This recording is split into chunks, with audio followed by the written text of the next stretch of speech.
full-size air conditioner, golf cart battery, microinverter, solar array. I just offset 100% of the power consumption of this unit with solar and battery power. Don't believe me? How about now? 7.4 amps of glorious solar power dumping straight into running my air conditioner. It's coming over here and connecting it into this Hoymiles high-powered microinverter. But instead of directly hooking this inverter up to solar panels, I've got it hooked up to these bus bars that are feeding off of this battery. And then I've got an MPPT solar charge controller hooked up to the solar panels, dumping power into this battery. So with this setup, I've completely eliminated the power consumption of my full-size air conditioner. This is the best and probably one of the most bang for your buck setups to crush your power bill. Let me show you how it's done. So basically what we're trying to do here is create the same or slightly less power from solar than the central air conditioning unit uses. And as a result, we end up with basically net zero power consumption used from this unit. How this works is I'm using the contactor in the air conditioner to vary when this microinverter that's out here sees the grid. So that way the microinverter is only producing power and sending it to the air conditioner when it's on and running and able to consume the power. But the best news about this setup is I've got a battery hooked up in between the solar and the microinverter. So even when the air conditioner is off and I'm not actively outputting power from the microinverter, I am still able to utilize the power that's landing on those solar panels. Before we get into this, I've got to issue a disclaimer. This video is for entertainment purposes only. Do not attempt what you're about to see yourself. I am not a professional. We're working with high voltage DC power as well as high voltage AC power. Serious bodily injury, property damage, or even death could occur if you attempt this. You must consult your local area as well as involve the help of professionals if you choose to replicate this. All right, most importantly here, I need to appeal to those of you that jump ship and only watch the start of the video. Before you leave, please do 4 things for me.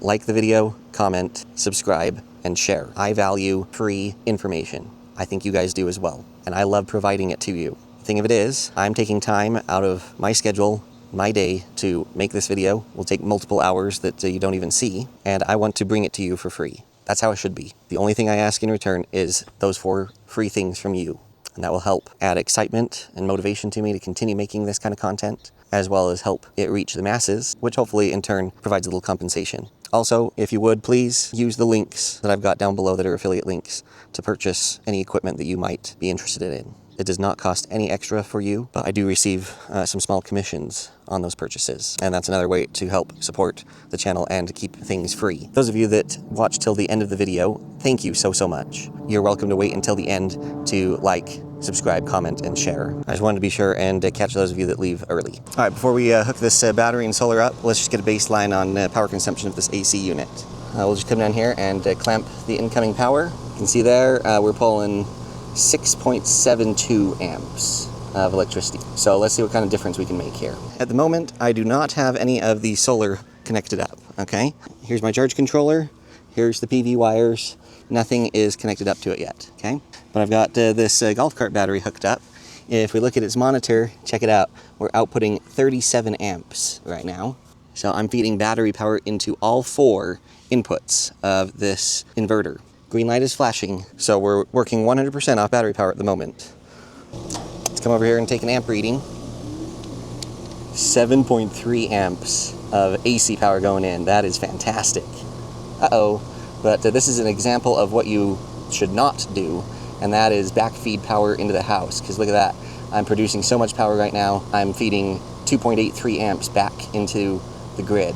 Now, with that said, I'm okay to do that because if you look up here, I've got a giant solar array that is grid tie on my roof, okay? So I'm going to continue with this experiment, showing you the maximum power you can get out of this. But if you see that you're backfeeding, that's a big no-no unless you're like me and have a grid tie solar agreement, okay? Now, it would be very easy to fix this. All I need to do is shut this stuff down and simply disconnect one of these inputs. And then that will cut it down by 1/4 output. I'll still get really good offset on my power bill, but I won't be backfeeding. All right, the AC unit is off for a minute. So is the power. I just want to show you here, I've hooked up all 4 of these panels. They're connected actually in series. These particular panels are under 150 volts, which is what this MPPT solar charge controller can produce. This is only a 20 amp unit.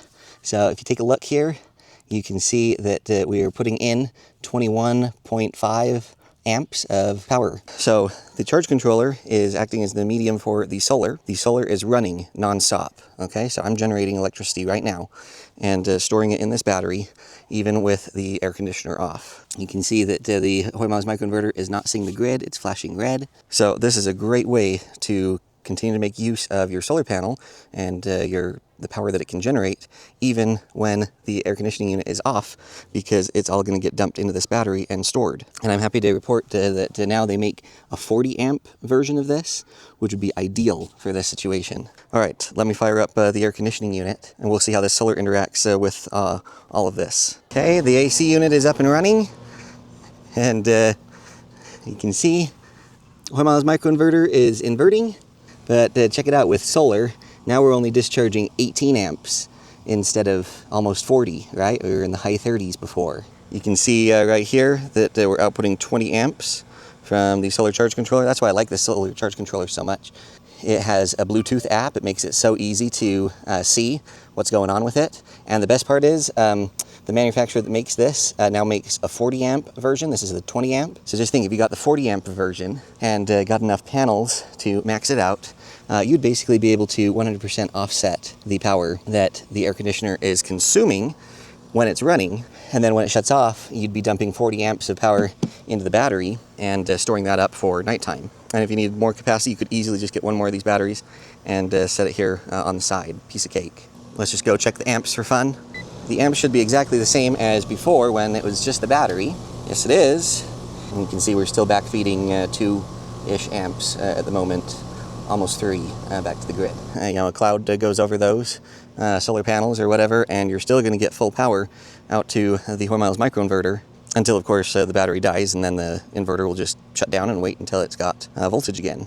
I think this is just so sweet. Let me break down quickly how this is set up. Now here I've got 4 370 watt bifacial solar panels, and they are sitting on these awesome stands. See those out in the front? And if we come back here in the back, you can see that they actually telescope, and they have an adjustment pivot point up here. So you're very easily able to raise their angle and adjust them and optimize them. The kit with these legs also comes with these big straps and earth screws, so that you can stabilize your array and allow it to not blow away or anything. Super, super easy to set up a semi-permanent solar array like this. And then if you move or something, you can easily just pack it up and take the investment with you. So the solar panels are coming around here, and they're feeding into this 20 amp MPPT solar charge controller. So this protects the battery from overcharging, and it sends its power into this battery right here. This battery is actually a golf cart battery from Temgo. This thing is absolutely awesome, and this is 100% non-sponsored or anything. Weeks ago, they sent me this battery to test. I did a separate review video for it, and then I realized that it would be the perfect candidate for this setup. The awesome thing about this is, because it's meant to go in a golf cart, it's got a weather resistance rating, so it can be outside without any problems at all. It comes with this awesome monitor right here that gives you a whole bunch of data: state of charge, your current in or out of the battery, the voltage of the battery, the temperature of the battery. You can actually turn its discharge and charge off and on here too. It also has a Bluetooth app. This is the Temgo app. You can see that it gives you your state of charge, and it gives you all this stats down here, power going out, current, voltage, all kinds of stuff, temperature. It's a really nice monitoring app. This battery kit also comes with a super nice AC wall charger. It's an 18 amp charger. This also has a water resistance rating to it, so it can be outside and get sprinkled with water and whatnot, and it won't hurt it at all. And the price point is ridiculous. At the time making this video, this kit was selling for around $800-ish. I've seen it go for a little bit more. I've seen it go for actually considerably less, depending on the sale that's going on. So check the links down in the description and see what kind of deals are running. This has over 5 kilowatt hours of battery storage. I've got a fuse coming off the battery right here, positive and negative, and you can see the negative feeds one bus bar there. You can see the positive comes over here and feeds this bus bar. And then I've got another main cable coming over to 2 more bus bars for this side.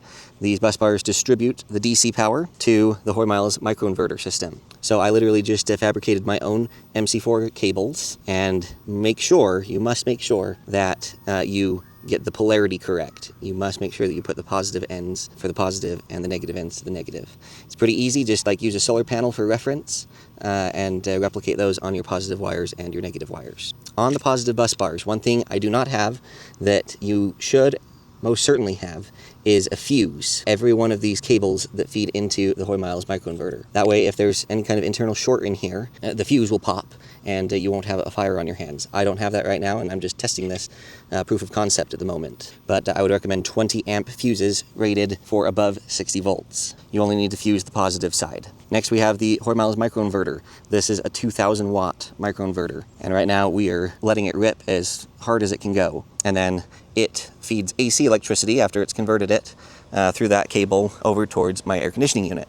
I have an inline 20 amp breaker in this box to protect the cabling from the air conditioner going out to the microinverter. And then as far as what's going on here in the air conditioner and its wiring, I'm actually going to cut to a previous clip from one of my older videos because I think I explain it really well there and show it well. All right, first and most important, safety first. So we're going to come here to this service disconnect, and we're going to pull that out, and then we're going to check with this voltmeter. We're just going to make sure that there is no power coming into this unit. So no voltage there. Check the top of the contactor as well, just for good measure. No voltage there. Then I'm going to ground one of my probes, and we'll test each leg to ground. Nothing, nothing, nothing, nothing.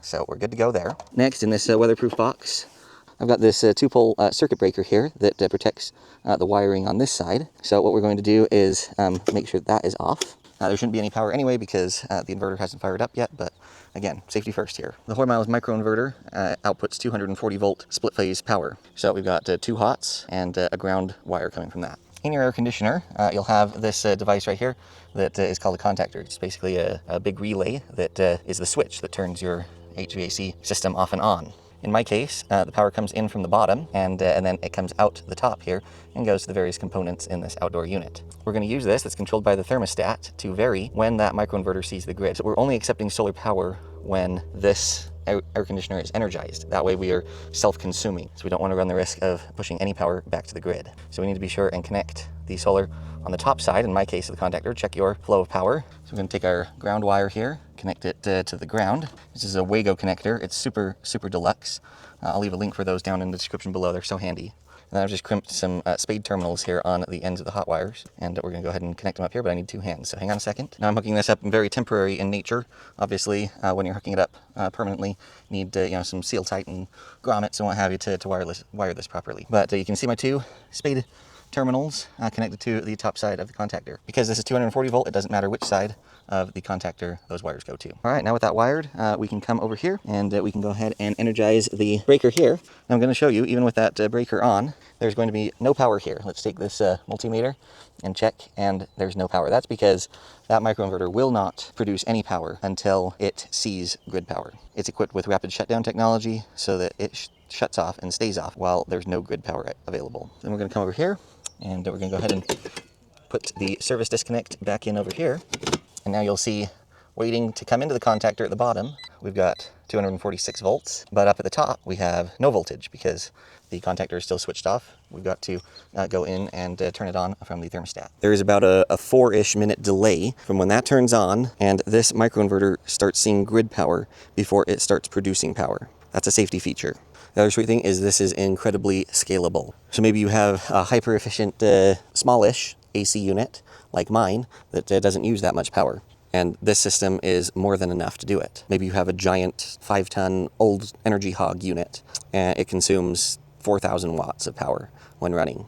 Well, you could easily add a second battery, a third battery, a fourth, however many you want, wire them up in parallel, add another charge controller or 2, add a few more solar panels, add an extra microinverter. It'll just literally plug into, you can hook up to 3 inverters in parallel with the trunk cable that Hoymiles supplies. You literally just plug the second one into the end of that cord and boof, you've got a larger system. You can pare it down too. This is producing more power than my unit can consume.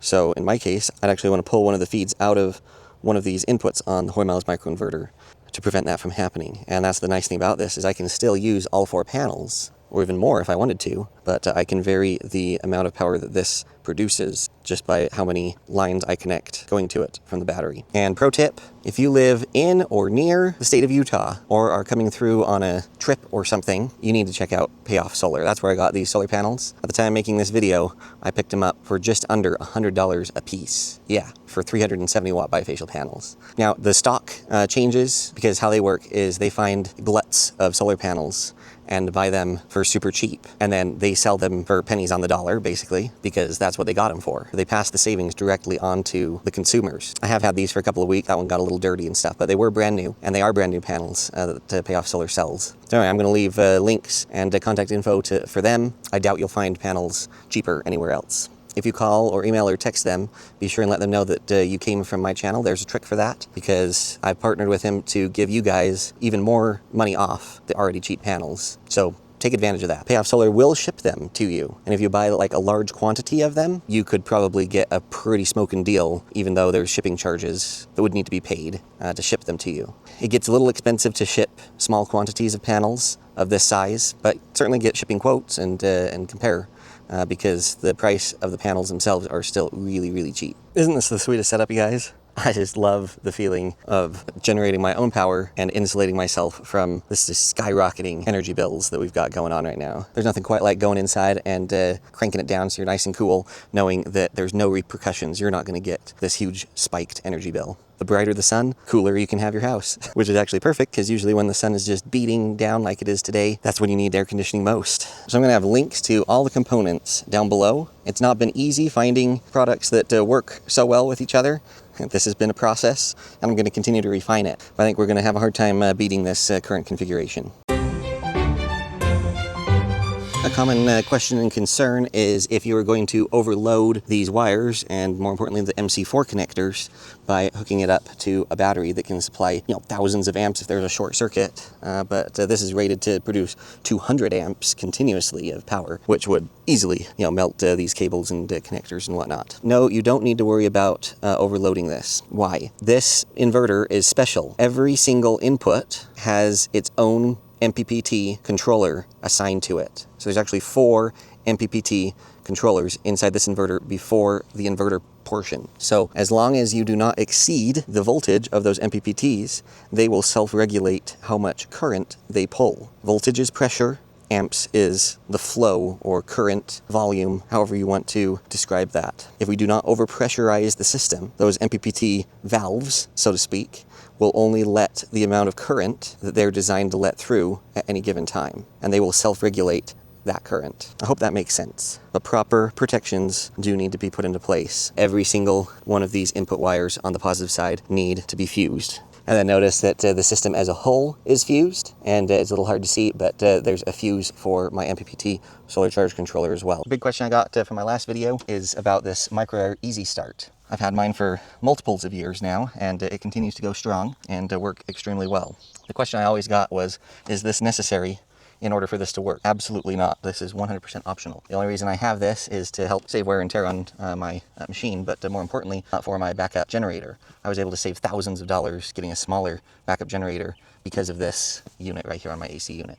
But as far as supplementing with solar power, you do not need this whatsoever. Now, another common question I got on my original video was, well, what about the indoor unit? It consumes power. That is true. Now, I have a gas furnace here, and I've got a solution for that. If you want to offset the power that this is consuming as well, all you got to do is get yourself one of those power stations. I've got a whole bunch of reviews on those. I'll leave a link to my playlist of all the videos I've made on that. But the secret sauce to being able to do that is with this little guy right here. This is an easy generator switch. And what this allows me to do is, you can see right here, it's got a little plug. And then there's just this switch. So right now we're in normal mode. I could hook up one of those solar power stations to this. It just uses 120 volt power. Flip it up here to the generator thing, throw a few extra solar panels outside that's plugged into that power station, and I would run the blower of this unit 100% off of solar as well. Some of you may just have an air handler with electric heat strips that has a big 240 volt breaker on it. That's for heat. The heat strips are only for heat. So it's just going to run the blower when it's in air conditioning mode. So it's not going to use that much power on the inside. Personally, I don't fuss over this just because the consumption is quite low. Another common question I got asked a lot in the last video was if you could hook a solar system up to a mini split heat pump unit like this. The answer for that is no, because these use a bunch of computer fancy stuff to run. They do not have contactors inside of them, at least the newer ones. There were some older ones that had them, and if you're the lucky one that has a unit that has a contactor in it, then yes, it would work. For the vast majority of the units out there, no, it won't work. We need that contactor to be able to turn the solar off and on. Now, another common question I got asked a lot in my video before, this is a straight air conditioning unit. It only does air conditioning. But if it were a heat pump, this would work exactly the same way. And you could offset your cooling and your heating bill with solar year round. The power consumption is exactly the same in terms of how the electricity flows and different things like that in heat pump mode or air conditioning mode. So yes, this setup would work with heat pump. All right guys, what do you think? I say this is probably the best setup hands down yet. It rings out every watt you can possibly get from your solar, that little bit of extra storage. But sound off in the comments on what you think. Leave your thoughts and questions. I love hearing from you. I try to read and respond to as many of you as I possibly can. Questions can lead to new content, so I love your participation in the comments section. I'm leaving links to all the other version videos of this setup so you can see the progression, see the different setups. I try really hard to bring you valuable stuff that's unique and can hopefully help you guys in a substantial way. And I do it on this platform, easy for you to watch for free. So please reciprocate a little bit and do 4 free things for me. Like, comment, subscribe, and share. Those things only take seconds of your time, but really helps me with the YouTube algorithm and helps me and allows me to continue to bring this kind of content to you free of charge. I got so many cool things in the pipeline. I can't wait to show you guys. So stay tuned for those, be subscribed, and we'll catch you all next time.